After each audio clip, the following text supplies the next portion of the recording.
todo dice que no tiene dudas.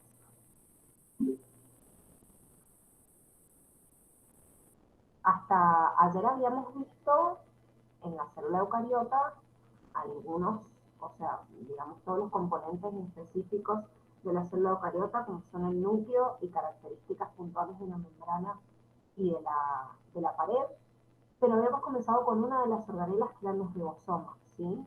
Así que lo que vamos a hacer hoy es continuar desde el primer tipo de organelas que sí son membranosas.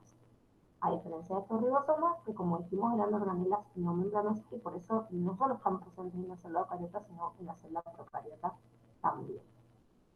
Bien, ahora, este sistema de endomembranas es un conjunto de organelas que en realidad es un conjunto, una red de sacos o de compartimientos membranosos que en realidad obviamente están formadas por membranas de la misma naturaleza que la membrana fosfolipídica que vimos en el exterior de la célula. Pero de alguna manera están separados, pero se conectan entre sí porque entre todos cumplen, en conjunto, cumplen una función en la célula. El sistema neuronal es como una fábrica en la célula. ¿Qué quiere decir esto? Nosotros en todas las fábricas tenemos máquinas distintas que llevan a cabo distintas funciones, obviamente, y que trabajan en conjunto para la función de exportar o sacar de esa fábrica un determinado producto. Bueno, imaginémonos ese sistema endomembrana de la misma manera en la célula, donde el retículo endoplasmático rugoso y el liso son máquinas que fabrican determinado componente, que esta fábrica necesita obviamente comercializar o sacar hacia el exterior. El complejo de Golgi sería como la máquina empaquetadora y las vesículas son como las bolsitas de esos paquetes que yo estoy justamente envolviendo para sacar hacia el exterior.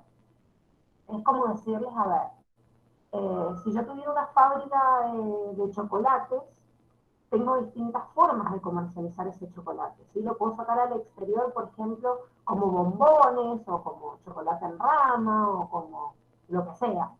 Ahora, cada una de esas formas en las cuales se comercializa ese chocolate requiere que la fábrica, que en este caso sería nuestra célula, ingrese materia prima. Para fabricar chocolate, ¿qué necesito? Y azúcar, necesito cacao, necesito leche.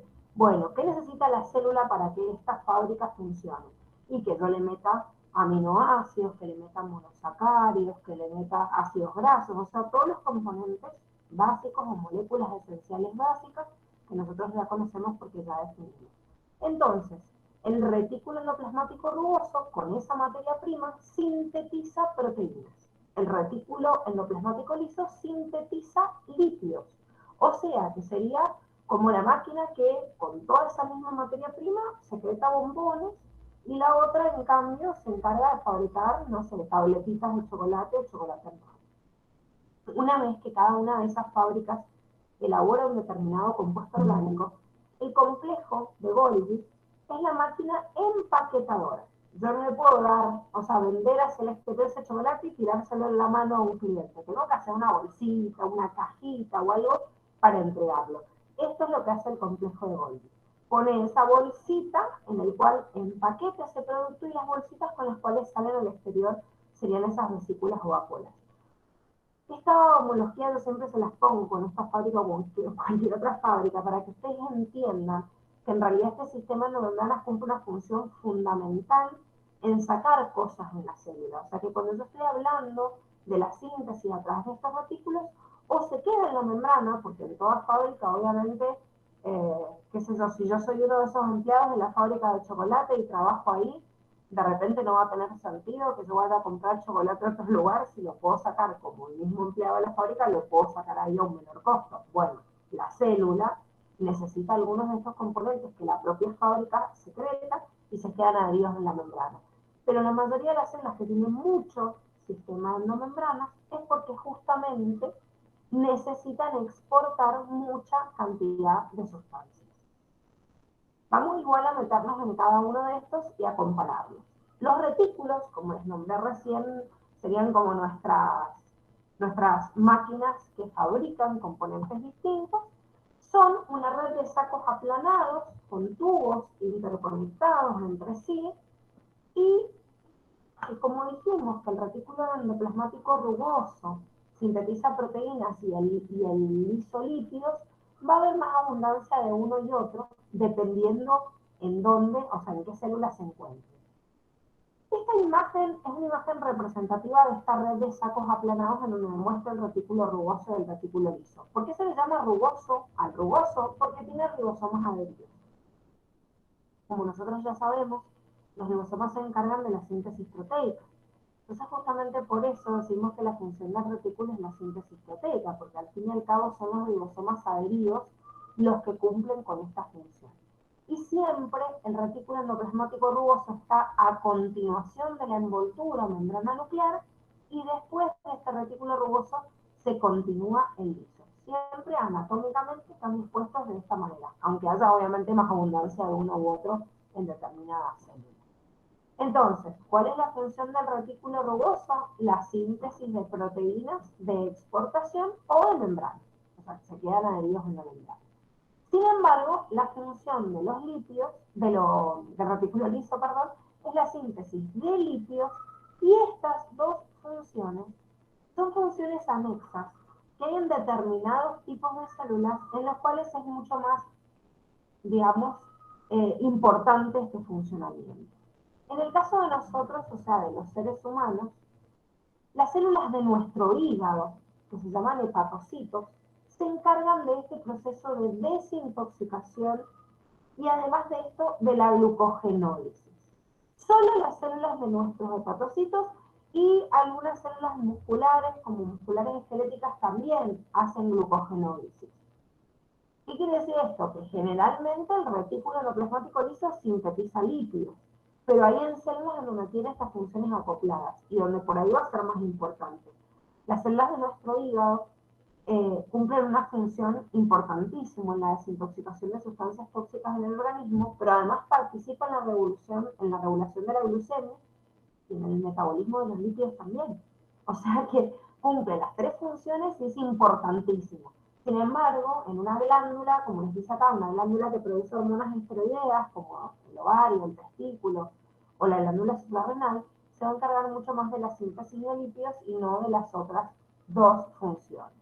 En cambio, el retículo endoplasmático rugoso, si bien está en todas las células, en células específicas en las cuales la síntesis de proteínas es muy importante, como células endócrinas como el páncreas, o como una célula del hipotálamo o de la hipófisis, que secretan hormonas también de naturaleza peptídica, la tiroides, que secreta un derivado aminoácido, que después se le une obviamente un yodo, pero en realidad deriva justamente de la secreción de un componente peptídico, para tener abundancia de este retículo endoplasmático rugoso.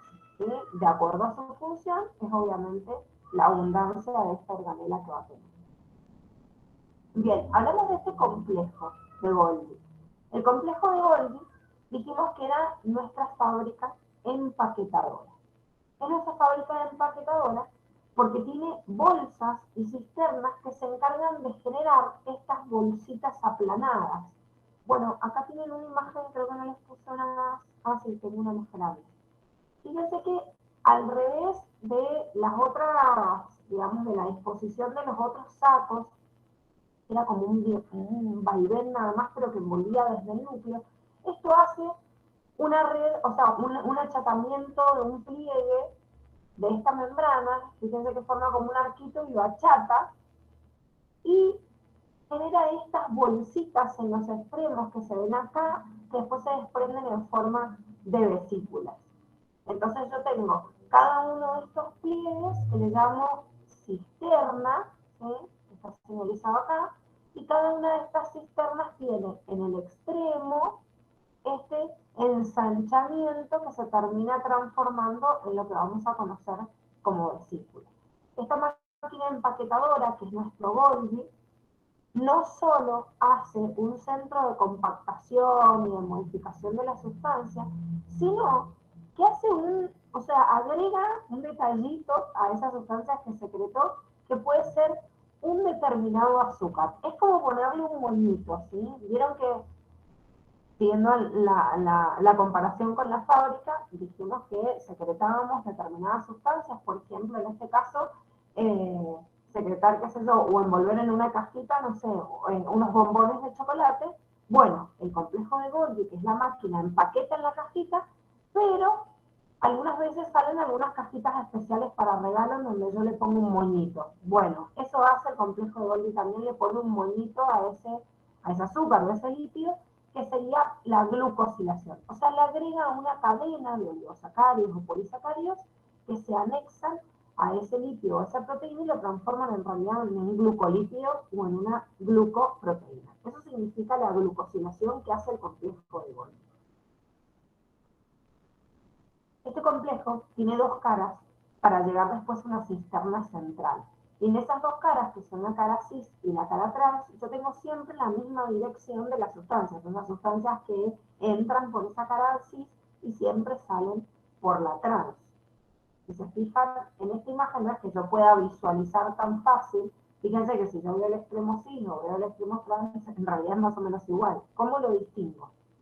Porque la mayoría de los bloques de vesículas que se están liberando hacia el exterior, justamente se están liberando desde la región trans y no desde la región cis, que es en donde terminan los retículos y terminan de fabricar sus componentes.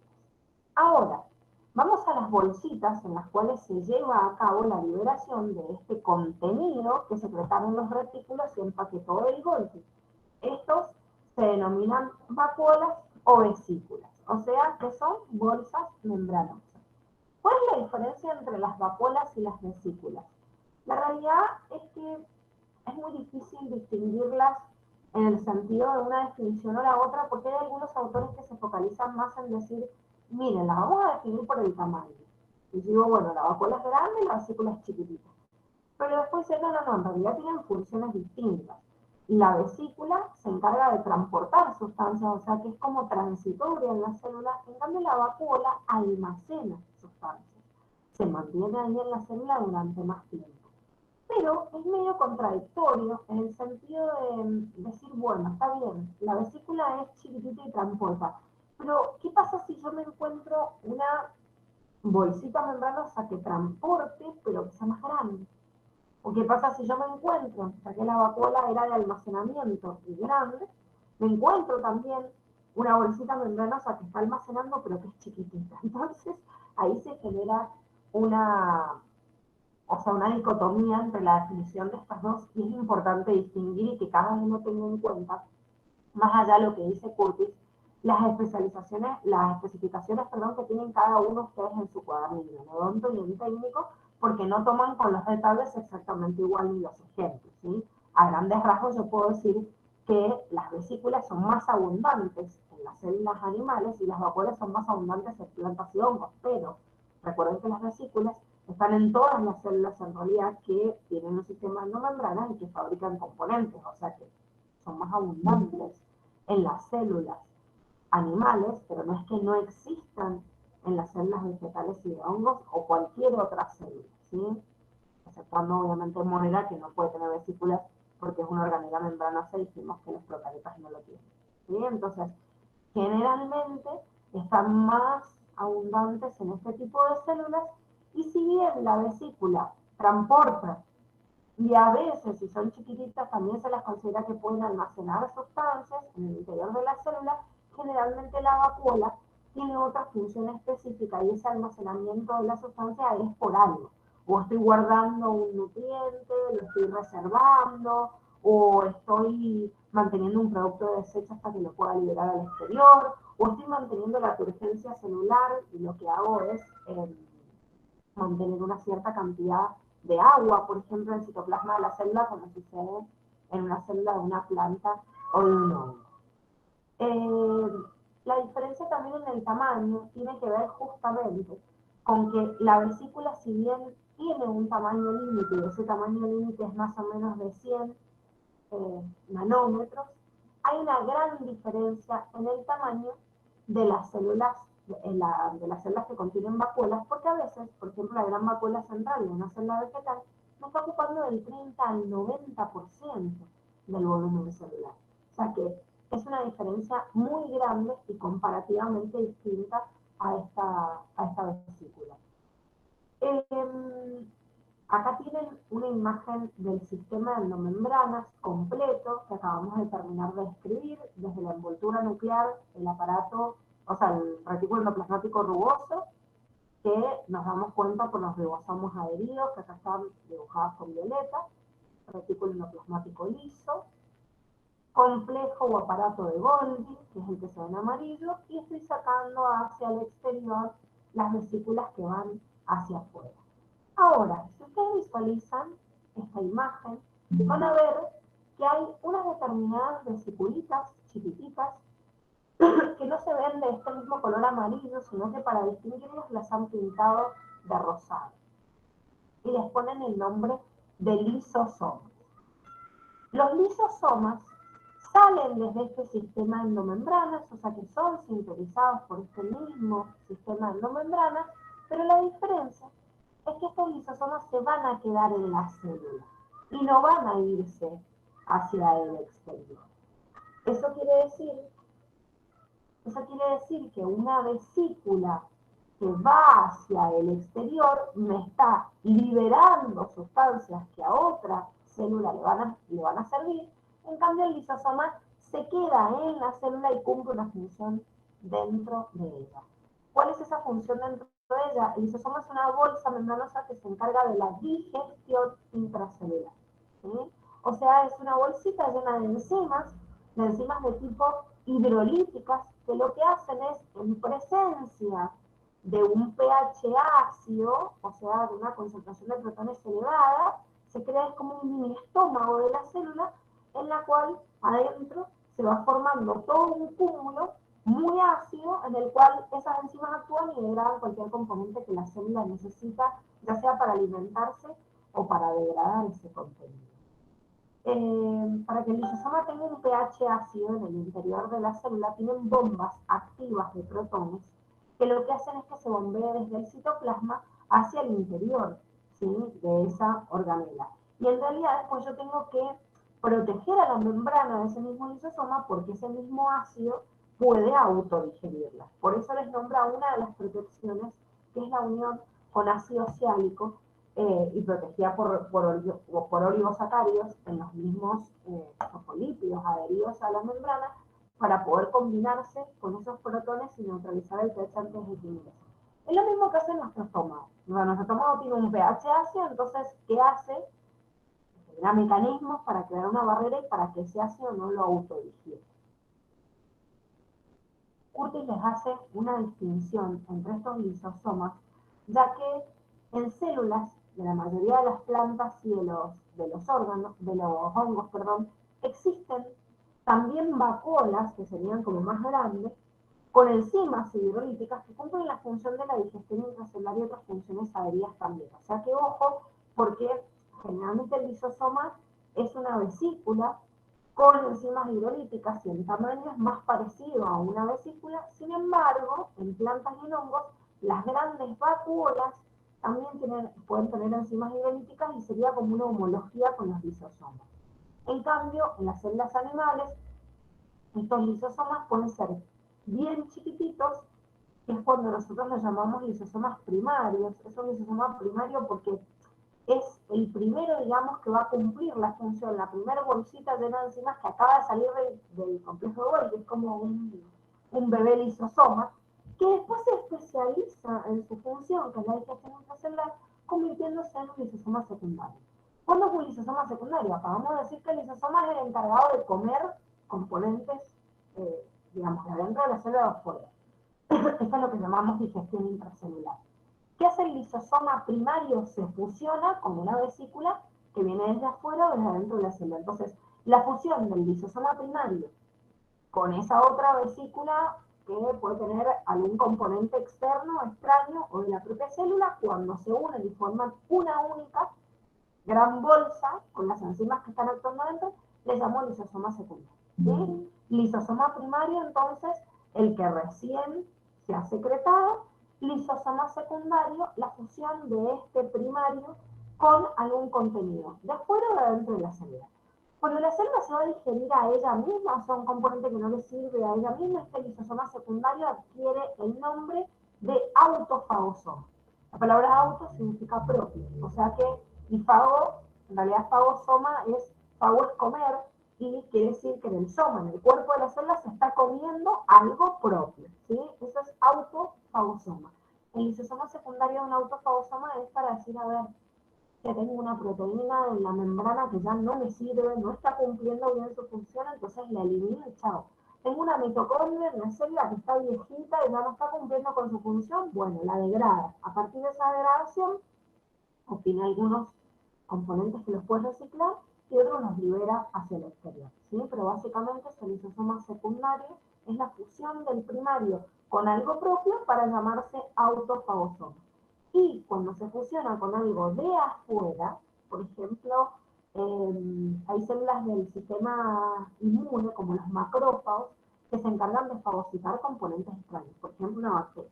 Entonces, ¿qué hace ese macrófago? Fagocita, o sea, enlocita, mete en una vesícula a esa bacteria. Y después esa bacteria, envuelta en una vesícula, se une con un lisosoma primario, formando un lisosoma secundario. ¿Cómo lo voy a llamar en este caso el lisosoma secundario? Heterofagosoma, ¿sí? O sea que está comiendo, pero algo que viene afuera, distinto a él, ¿sí? Entonces, autofagosoma, lisosoma primario que digiere algo propio, heterofagosoma, lisosoma secundario que digiere algo ajeno a esta célula. Si bien este grupo de vesículas que vamos a ver ahora, que son los peroxisomas, no son vesículas como los lisosomas en cuanto a su origen, externamente, cuando yo las veo, son muy parecidos. Son bolsitas membranosas también. Entonces, al fin y al cabo, cuando yo los estudio, es como muy difícil distinguir uno del otro porque justamente son muy parecidos. Ahora, ¿qué diferencias tienen estos lisosomas con respecto a los peroxisomas? Que, si ustedes recuerdan, recién dijimos que el lisosoma tenía enzimas de tipo hidrolíticas que se encargan de la digestión intracelular. En cambio, los peroxisomas tienen enzimas de tipo oxidativas. Las enzimas oxidativas no funcionan en un medio hidrolítico justamente de agua, sino que son enzimas que necesitan la presencia de oxígeno, y lo que hace este oxígeno es unirse con el hidrógeno de distintos compuestos orgánicos que se están degradando, formando una sustancia que se llama peróxido de hidrógeno. El peróxido de hidrógeno disuelto en agua es el agua oxigenada, que ustedes conocen. Esa agua oxigenada, que es el peróxido de hidrógeno disuelto en agua, es sumamente tóxico para el interior de las células. Entonces, si bien me sirve que esta enzima oxidativa se haya unido con estos hidrógenos para que no baje el pH de la célula, me produce una sustancia tóxica y la tengo que liberar. Entonces, este peróxido de hidrógeno después es atacado por otra enzima en el mismo peroxisoma, que se llama catalasa, para degradar este peróxido de hidrógeno y que no sea tóxico justamente para la célula. Entonces, libera agua y bombea, obviamente, este exceso de protones hacia el exterior y hacia otra organela que lo utilice, como por ejemplo el propio lisosoma, que me mete hidrógenos hacia el interior. ¿Para qué me sirve el peroxisoma? Produce la degradación de ácidos grasos y de sustancias tóxicas. O sea que, ojo, el lisosoma se encargaba de la digestión intracelular, el peroxisoma hace desintoxicación celular con la degradación de estos ácidos grasos y de estas sustancias. Una diferencia importante también de este peroxisoma es que no proviene del complejo o del aparato de Golgi, mientras que el lisosoma sí. El lisosoma forma parte del sistema endomembrano, el peroxisoma no. Esta pregunta, chicos, es muy común que se las hagan, tanto en técnico como en odonto, porque es una diferencia importantísima entre ambas organelas. Lisosoma participa del sistema endomembrana, peroxisoma no. Lisosoma tiene enzimas hidrolíticas, peroxisoma tiene enzimas oxidativas. Y además de esto, otra pregunta que también suelen hacerles es la diferencia de estos peroxisomas que existen entre, bueno, las células animales, las células vegetales, pero sobre todo en las células vegetales, en las semillas, hay un almacenamiento de estos peroxisomas que no van a cumplir la función de desintoxicación, porque en la semilla, que es el embrioncito, el bebé de la planta, todavía no hay compuestos tóxicos que degradar. Entonces, en este caso, en la semilla, los peroxisomas es como que tienen las mismas enzimas, pero participan de otra función que tiene que ver con el metabolismo de los triglicéridos. De hecho, su nombre viene de que precisamente este componente del metabolismo de los triglicéridos, que es transformar los ácidos grasos de los azúcares almacenados en la semilla. Se llama ciclo del glioxilato, de ahí viene su nombre glioxisoma. Entonces, en la semilla, lo que hace el peroxisoma es participar de un ciclo que tiene que ver con el almacenamiento en realidad de sustancias de reserva y no de desintoxicar. Entonces le pusieron otro nombre.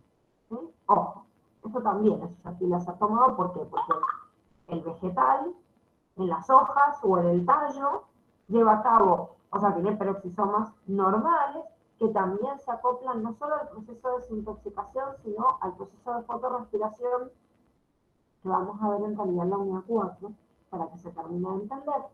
Pero por otro lado, voy a tener en las semillas una función distinta porque participan de este metabolismo lipídico. ¿Vamos bien hasta acá, chicos?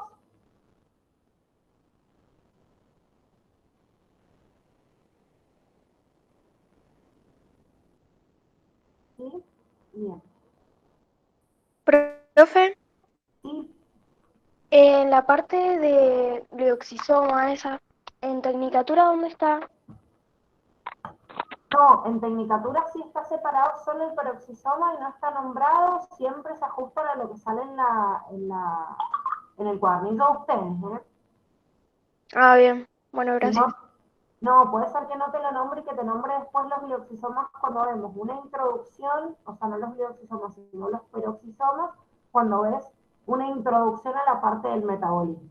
Que ya les voy a Mm, decir cómo vamos a trabajar en esa unidad, porque en realidad la unidad de metabolismo, que es la 4, desarrollamos mucho más contenido en odonto que en tecnicatura, ¿sí?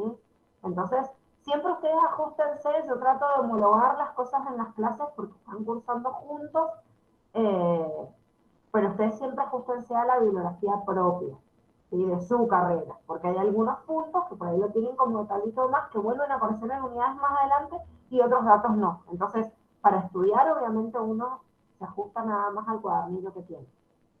Ah, bueno, gracias, profe. No, de nada. Bueno, esta organela y la que viene, o el grupo que viene, son organelas muy importantes porque son las protagonistas del metabolismo. Y ya habíamos visto en la teoría endosimbiótica que eran organelas que protagonizan la teoría endosimbiótica porque tienen características muy particulares que no existen en otras organelas, que justamente tener ADN propio, poder llevar a cabo un proceso, digamos, de respiración celular a través de distintas membranas o pliegues de membranas que no existen los demás, se autorreplican, o sea, bueno, lleva a cabo un montón de funciones que en realidad no son comunes a otras organelas. En el caso de las mitocondrias son organelas que están presentes en absolutamente todas las células eucariotas. Y esto es importante porque cuando íbamos a la escuela, generalmente nos hacían un dibujito del cloroplasto que estaba en la planta, y cuando me hablaban de la mitocondria me ponían de ejemplo, no sé, una célula animal. Y no es que la célula animal no tenga mitocondria, pero en realidad la célula vegetal también la tiene. Y todos los organismos respiran, y todas las formas aeróbicas en realidad respiran. Hay muy poquitas formas anaeróbicas. Hay algunos protistas y algunos grupos de hongos que son anaeróbicos y que ya vamos a ver que cumplen una función justamente dentro de esa anaerobiosis que se denomina fermentación. Existen algunas excepciones dentro de los reinos, pero la mayoría de las formas de seres vivos, no solo eucariotas, sino procariotas también, son aeróbicos. Entonces, todos los eucariotas aeróbicos tienen presencia de mitocondria. ¿Qué hace la mitocondria? Lleva a cabo el proceso de respiración celular. ¿Qué es la respiración celular? Una función catabólica, como vieron en la primera unidad. En la primera unidad teníamos el metabolismo, funciones catabólicas y anabólicas. Bueno, esta respiración es la principal función catabólica del organismo. Como decíamos recién y que es muy importante, se originan a través de autorreplicación, o sea, por fisión binaria, y no solo esto respalda la teoría endosimbiótica, sino que me relaja al núcleo de esta función y no tengo que tener información de cómo sintetizar una mitocondria dentro del núcleo del ADN nuclear porque se encarga ella misma de autorreplicarse. De la misma manera que acabamos de ver en los retículos y en cada uno de los componentes celulares, mientras más requerimiento energético tenga el organismo en un determinado lugar, más mitocondrias va a tener. O sea, nuestro cerebro tiene un montón de mitocondrias, cada una de las células, las neuronas, porque necesitan mucho requerimiento energético. Las células musculares de nuestro corazón, o sea, cardíaco, tienen muchas mitocondrias porque necesitan energía para poder llevar a cabo la contracción. Las gametas masculinas, que son los flagelos, para batir la cola y poder nadar tanto tramo, necesitan muchas mitocondrias porque necesitan un mayor requerimiento energético, ¿sí? Entonces, mientras más requerimiento energético tiene la célula, más mitocondrias obviamente va a tener. Ahora, con respecto a la estructura, estas organelas están formadas por una membrana externa, una membrana interna, un espacio, una matriz y el material genético que está en el interior. Que esto es lo que vamos a ver en esta imagen. Membrana externa, que es lisa, una membrana interna que se repliega formando estos plieguecitos que se ven acá que se llaman crestas mitocondriales. Y en estas crestas están pegadas un complejo de enzimas que se llama complejo ATP sintetasa o sintasa, que es el lugar en el cual se sintetiza justamente el ATP. O sea, la oxidación celular que hace esta mitocondria lleva a cabo la liberación de ATP. Bien, o sea que el compuesto orgánico cae acá y se termina de degradar para que en estas bombitas que están pintadas acá, no sé, de color violeta, se encargue la producción de ATP, ¿sí? Digamos, de energía. Entonces, membrana externa, membrana interna, el espacio que ven acá entre membrana interna y externa se llama espacio intermembranal, y adentro de la membrana interna se llama matriz mitocondrial, ¿sí? Esos son los espacios que nosotros tenemos en la mitocondria. El cloroplasto, en cambio, es una organela que forma parte de una familia de organelas que tienen dos sistemas de membrana y un tercer sistema compactado, digamos, en su interior, que se denominan plastios. Existen tres tipos de plastios y estos sí van a estar únicamente en células de origen vegetal o similares. El leucoplasto, que almacena almidón y a veces otros tipos de sustancias, como por ejemplo proteínas o aceites. Cromoplasto, que almacena carotenoides, que son pigmentos de color amarillo o naranja, y cloroplasto, que almacena clorofila y que se encarga del proceso de fotosíntesis. Si yo veo en el microscopio cualquiera de estos componentes, los visualizo así, ¿ven? El leucoplasto se ve blanquecino porque almacena generalmente almidón, ¿sí? O grasa, aceites. El cromoplasto almacena pigmentos, entonces yo en el microscopio lo veo de este color, de naranja, rojizo, y el cloroplasto almacena clorofila y por eso lo veo de este color verde, ¿sí? Entonces son bolsas almacenadoras de sustancias. Sin embargo, tienen también una membrana externa, una interna, y tienen un tercer repliegue que le llamo membrana tilacoidea, y por ende también separan un espacio más. Además de tener el espacio intermembranal, tienen el estroma y el espacio tilacoideo.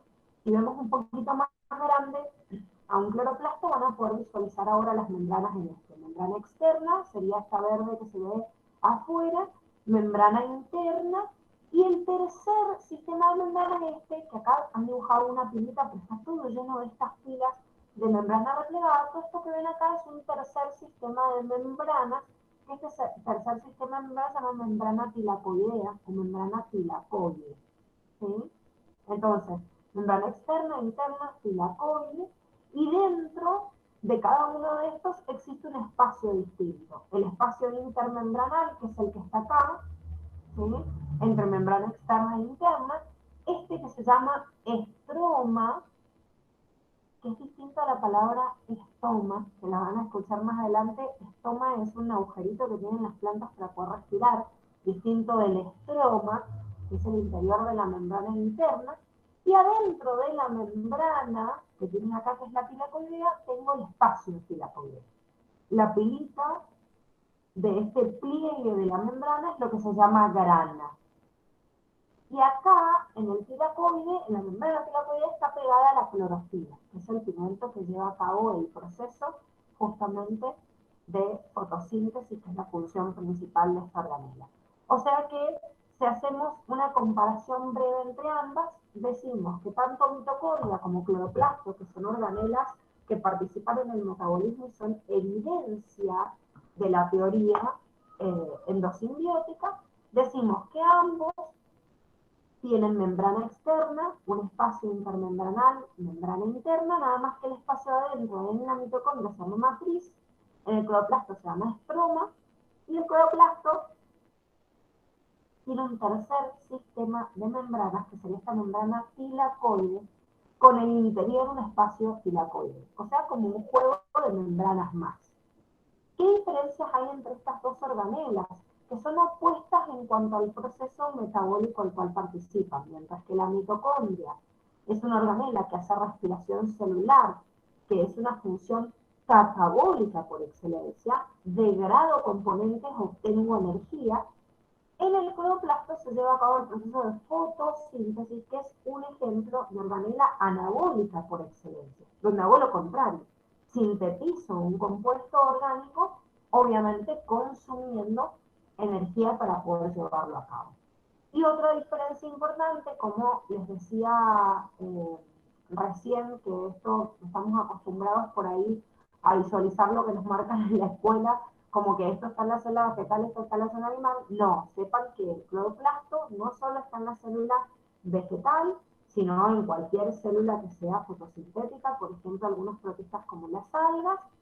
En cambio, las mitocondrias están en todas las células eucariotas aeróbicas, ya sean animales, protistas de tipo animal, las células de los hongos, eh, las células de las mismas plantas, ¿sí? O sea, todas las células eucariotas que son aeróbicas y que hacen respiración celular tienen presencia de mitocondrias. Bueno, con esta partecita terminamos con organelas. Díganme si hay alguna duda hasta acá para ver la última partecita del citoesqueleto.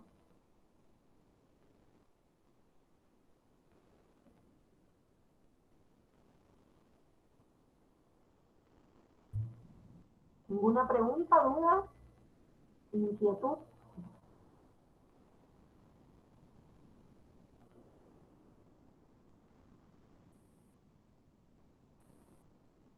Bueno, vayan respondiendo todos que no. Siempre acuérdense, chicos, que cualquier pregunta que tienen, o sea, no tengan miedo ni vergüenza en detener la clase, en preguntar, ¿sí? Porque estamos justamente para eso, para que aprendan. Y la única forma de aprender es preguntando 1000 veces quizás lo mismo. Y no hay ningún problema. Igual no se preocupen que mañana tenemos TP evaluatorio, entonces, ¿qué hacemos con el TP? Fijamos todo este contenido.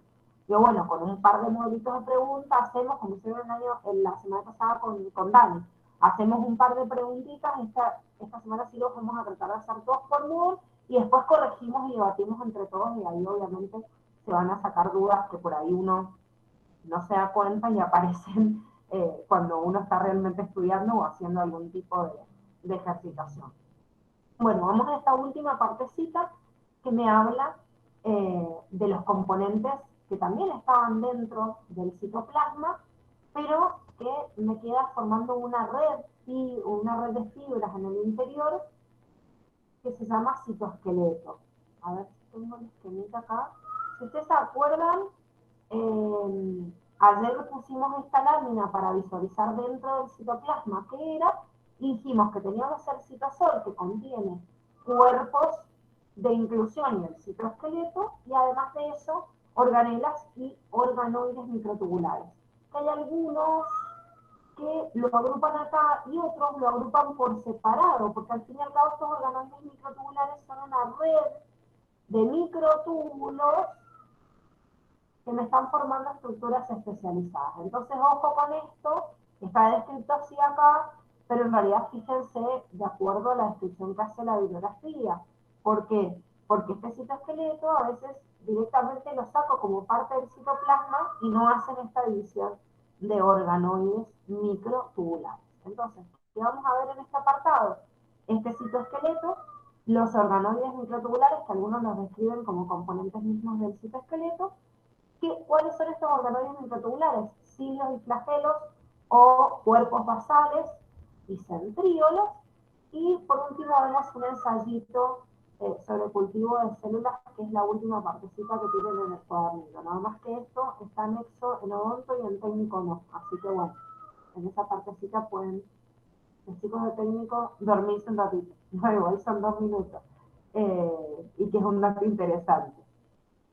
Bien, vamos entonces a este citoesqueleto. El citoesqueleto está formado por 3 tipos o 3 grupos de proteínas que forman o ensamblan 3 haces que se enriedan en el interior del citoplasma, que son los microfilamentos, filamentos intermedios y microtúbulos. Este citoesqueleto, entonces, que está formado por estos 3 tipos de estructuras, forma todo un sistema de andamiaje interno en la célula que me mantiene la organización de la célula, y además de eso participa en el movimiento o en algunas funciones específicas.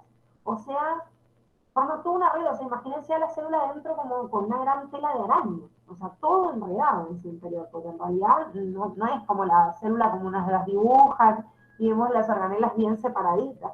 Están todas enganchadas por esta red de proteínas que forman como hilos en el interior.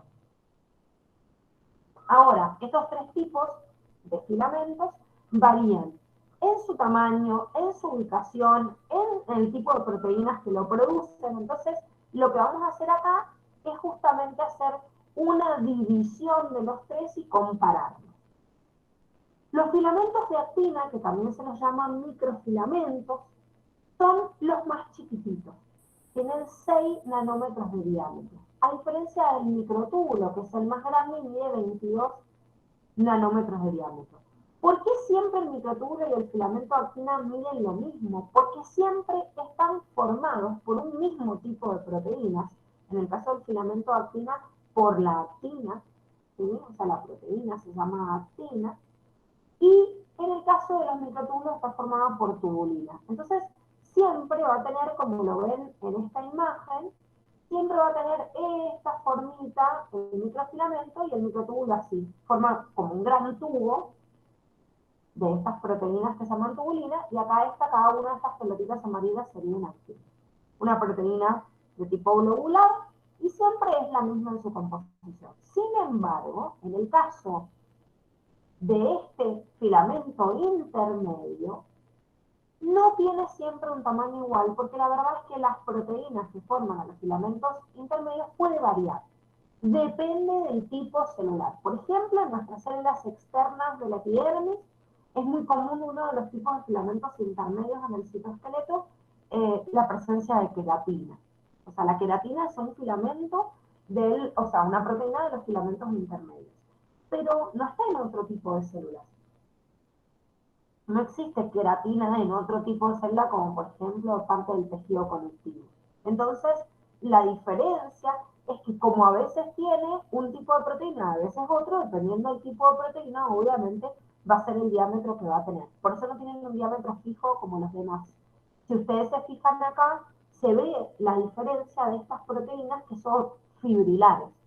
Fíjense que todas tienen forma como de fideíto. Sin embargo, este fideíto de microfilamentos está formado por una colección de pelotitas a la vez. O sea, esto se le llama actina F, y cada una de esas actina G, que sería cada actina globular. El microtúbulo es un conjunto de tubitos que me forman también un tubo más grande. En cambio, la diferencia con el filamento intermedio es que siempre tiene proteínas fibrilares, ¿sí?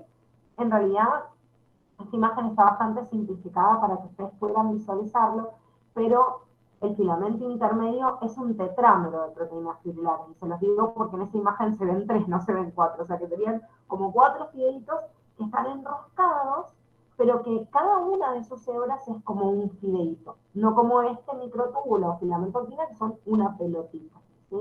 Esto es la diferencia de una estructura terciaria de proteínas que también vieron en la unidad 1 con Dani, que son en microtúbulo y en filamento de actina una proteína globular, y la base del filamento intermedio es una proteína de tipo fibrilar. Bien, si seguimos comparando cada uno de ellos, más allá de la imagen, fíjense que acá tengo una imagen de cada uno de ellos con el diámetro que mostramos recién, cuáles son las funciones de cada uno de estos componentes. Mientras que el filamento de actina, que es el más chiquitito, se adhiere a toda la membrana interna de la célula. Entonces, al adherirse a la membrana interna es como que no permite el movimiento de esa membrana, si no es a través del acoplamiento y desacoplamiento de este filamento de actina. Entonces, cuando la membrana se va a mover con prolongaciones, por ejemplo, eh, como de deditos, que se llama prolongaciones en tipo pseudópodo, o la célula se quiere desplazar, o quiere hacer una endocitosis, o sea, quiere meter algo como vimos como se endocitaba una bacteria a la otra en la teoría de endosimbiosis. Bueno, todos esos movimientos tienen que ver con un movimiento de la actina de que se acopla y desacopla en la parte interna de la membrana. Y es muy importante que tengan en cuenta también que todos los eventos, como por ejemplo el estrangulamiento de la membrana, en la división del citoplasma de la célula animal, o incluso la contracción en células animales que hacen que la célula se mueva como un gusanito, digamos, se contrae, se achica y después se agranda de vuelta, también son funciones que tienen la participación de estos filamentos de actina. Cuando yo digo división, o sea, división celular, y encuentro esa función en otro lado, como por ejemplo los microtúbulos, no tiene que ver que participen en lo mismo, y esto lo vamos a ir viendo más en profundidad, porque el filamento de actina solo estrangula porque está bien adherido a la membrana, en cambio, en el caso del microtúbulo, los tubitos que forman los microtúbulos sirven para enganchar haces de los cromosomas en una red de túbulos que se llaman uso mitótico, y también ásteres que tiran desde los extremos en las células que hay presencia de ásteres, y es otra la función, o sea, ambos participan en la división celular, pero no de la misma forma, ¿sí? O sea que no me tengo que quedar nada más con la función principal, sino cuál es dentro de la división celular el aporte que tienen estos microtúbulos o estos filamentos de actina. Los microtúbulos también participan en la motilidad celular, pero no a través del movimiento de seudópodos, como los filamentos de actina, sino a través de componentes que los llamamos organoides microtubulares, que vamos a describir ahora como cilios y flagelos. Y además el movimiento de algunas vesículas o de algunas organelas que están en el interior mismo de la célula. Entonces se ven como rieles que les sirven para transportarse. Los filamentos, o sea, los microtúbulos y los filamentos de actina tienen como algunas funciones que son parecidas, nada más que participan en otras cofunciones, por eso se los presenté a los dos primeros. En cambio, el filamento intermedio es como una función más distinta porque hace el soporte mecánico de la célula. Entonces, es como que toda la red más grande de la célula para mantener la forma, por ejemplo, que la neurona tenga esta forma estrellada, depende de este filamento intermedio, que pueda resistir la tensión mecánica o incluso envuelve a la lámina o envoltura nuclear para proteger al núcleo también. Vamos ahora a estos organoides microtubulares, que serían todos los componentes formados por microtúbulos, pero que están especializados en el movimiento de la célula. Si bien hay algunas, como tienen acá acoplados de ese movimiento celular, que hay algunos componentes que no tienen que ver con estos organoides microtubulares, sino con el montaje de proteínas contráctiles, como pueden ser incluso la actina que nombrábamos recién, o algunas proteínas que están flotando en el citoplasma, como son la quinesina y la dineína, que participan en el movimiento de vesículas. Cuando yo ya estoy viendo estructuras microtubulares mucho más complejas, como justamente la formación de cilios y flagelos, que son los que vamos a ver ahora, ya estoy hablando de una estructura más permanente y que me define justamente a la célula, porque por ejemplo yo no me imagino un espermatozoide sin su cola para poder moverse. Entonces, por eso les dice son estructuras motoras permanentes, porque sin eso no vamos a permitir directamente el movimiento de la célula. Bien, los hilos y los flagelos son uno de estos organoides microtubulares. Tienen una estructura que se le llama estructura 9+2. Cada uno de estos tubitos verdes que ven acá, ojo que acá parece como que fuera uno más grande y uno más chico, pero tiene que ver con la perspectiva de la imagen, pero son iguales en diámetro, porque cada uno de estos tubitos verdes que ustedes ven acá es uno de los microtúbulos que recién dijimos que medía 22 nanómetros. ¿Sí? Entonces, ¿por qué 9+2? 9 pares de microtúbulos periféricos y 2 centrales. Ojo esto porque son 9 pares y 2 solitos centrales. 9 pares son 9, 9 y 18, más 2, 20. O sea que si yo cuento los tubitos verdes de cada uno de estos cilios y flagelos, voy a encontrarme con 20.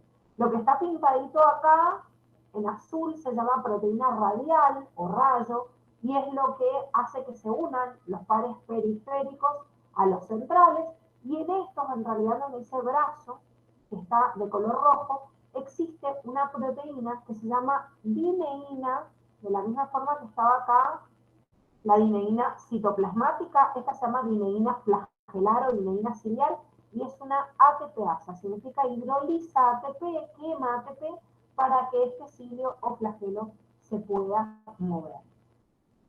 Acá tienen otra imagen, más la que tienen en el cuadernillo, donde les describe cada uno de los componentes de esta estructura 9 más 2 de los hilos y los flagelos, pero lo importante que tienen que tener en cuenta es que la función tanto de uno como de otro es la motilidad celular.